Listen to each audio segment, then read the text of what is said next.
In more news now, a man has died and another is missing as southeast Queensland and northern New South Wales face a fresh storm threat.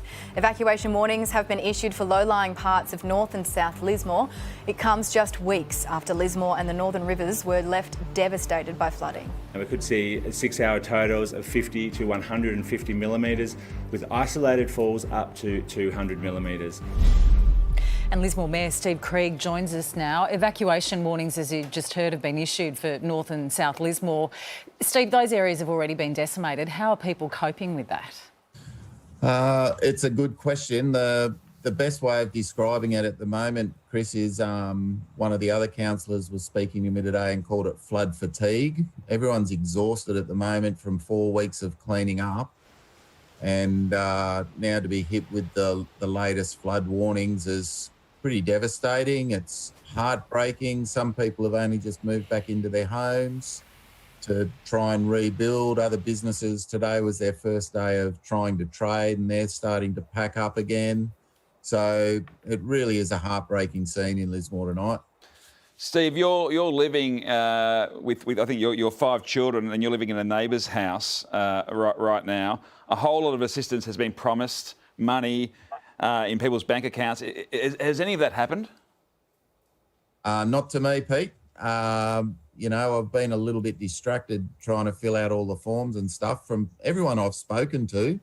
It's a bloody nightmare to try and work through all the paperwork and the questions involved. Have you got receipts for this? Have you got quotes for that? Different things. If you want a receipt, you try and find a filing cabinet in Lismore that's in working operation. They're floating down towards Ballina as we speak. I think there needs to be an element of trust that people are telling the truth, and we really just need the financial support, as you say, to start flowing to these residents and these businesses so that after we get through this week of torrid weather, we can actually start the rebuild. You've been a voice of reason. I can hear how tired you are, though. How angry are the rest of the community right now? Yeah, anger's a good word to use. They're pretty annoyed. They're frustrated. They're fatigued.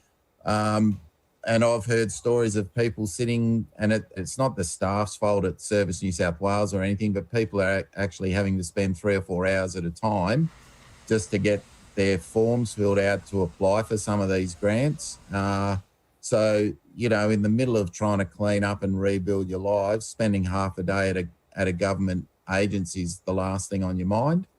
But these are the things that we have to work through to try and get things moving again.